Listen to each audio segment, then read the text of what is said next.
Thank you, Tim and Sharita, for the time that Jess and I spent in Christianity Explored.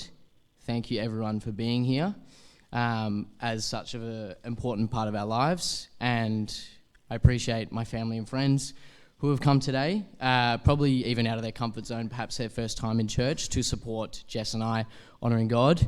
And Sam from San Francisco, who's online right now, my brother. Lovely to have him join us as well.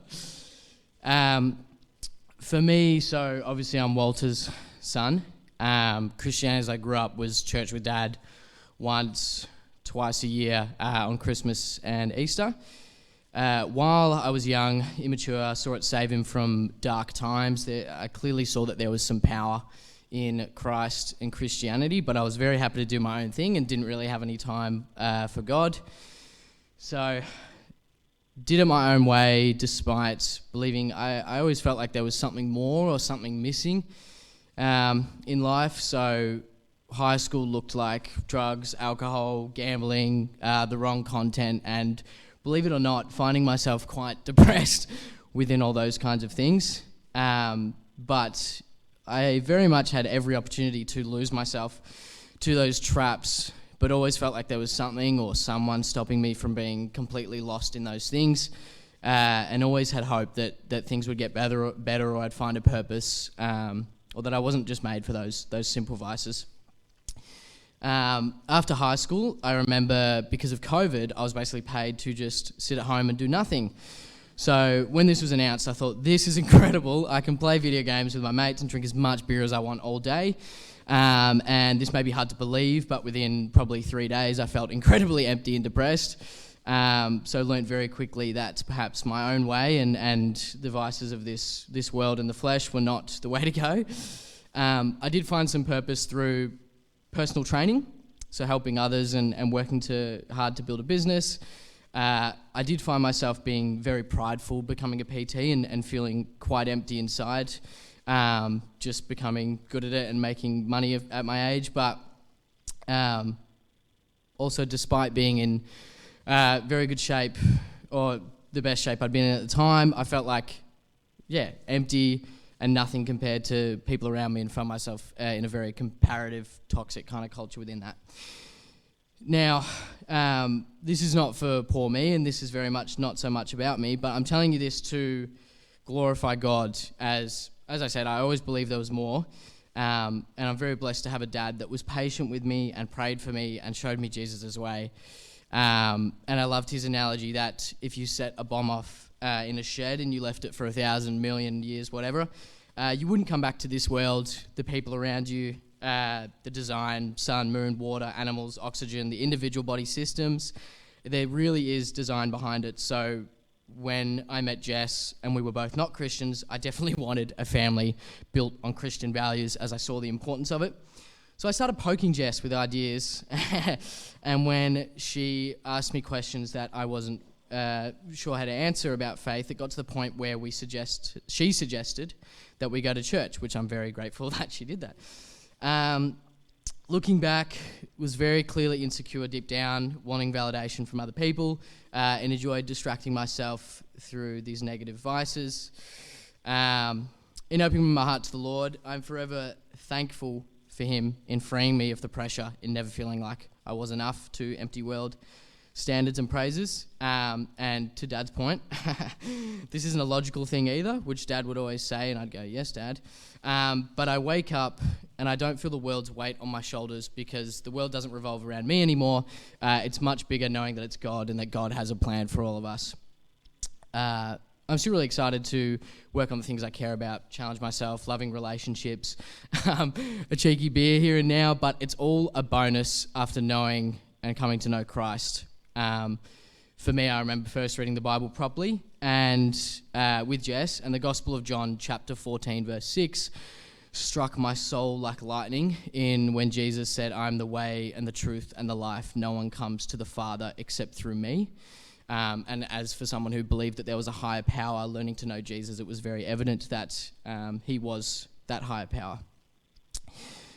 Who says that? Who could pull off what Jesus did? The accounts so long ago, his disciples got murdered for him, proclaiming he came back from the dead.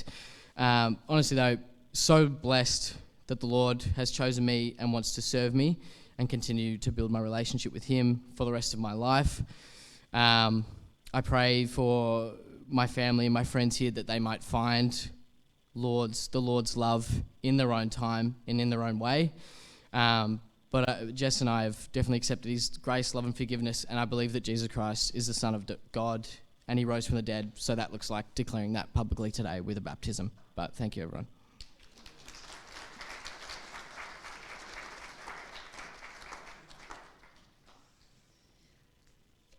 So for those of you that don't know me, my name's Jess, and I'm going to share a bit of my testimony. So I didn't grow up in a Christian household, and faith was never really something that was talked about. But on a bookshelf, on my bookshelf in my bedroom when I was a little girl, there was a children's picture Bible. I probably picked it up once or twice, but I never really thought much about it at all. But there's one memory from when I was probably in about early primary school that's always stuck with me. I can't even remember what I was upset about, but I remember sitting alone in my bedroom crying and getting down on my knees to pray to God. Looking back, it seems really random because no one had ever taught me to do that. But maybe God was already beginning to work in my heart long before I even realised it. Before meeting James, I hardly knew anything about Christianity or what it meant to follow Jesus. I remember we were out on a walk one day and he asked me, "Do you believe in God?" I told him that I'd always believed there must be some kind of higher power because I couldn't imagine that the universe just existed by chance. I wasn't sure whether the higher power was the God of the Bible though. That conversation stayed with me, and over time I found myself becoming more and more curious about Christianity. As time went on, that curiosity turned into a real hunger to know more. It honestly felt so sudden and unexpected, but it was as though God had lit my heart on fire. I couldn't stop wanting to learn more about him, and that's where my journey of getting to know Jesus began. I've always been someone who feels things very deeply and loves with my whole heart. And I think that because of this, I spent a lot of my life searching for love, acceptance, and reassurance from other people.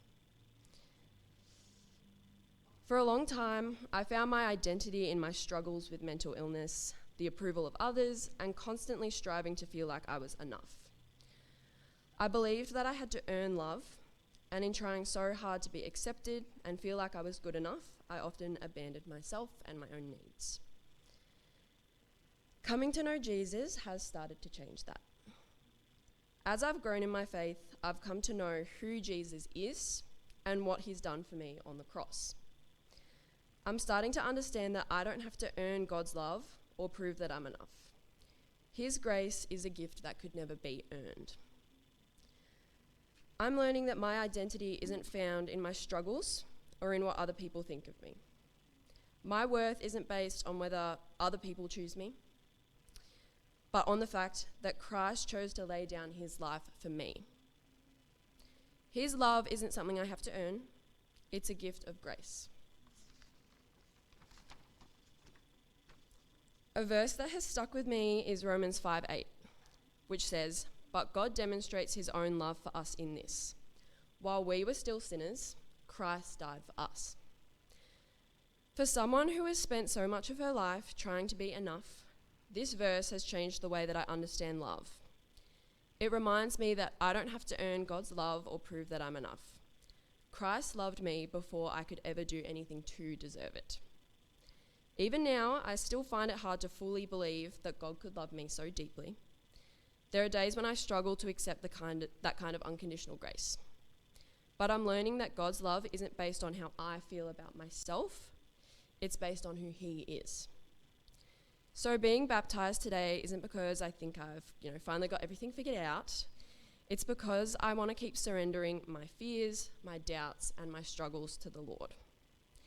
I want to honour him and live a Christ-centered life.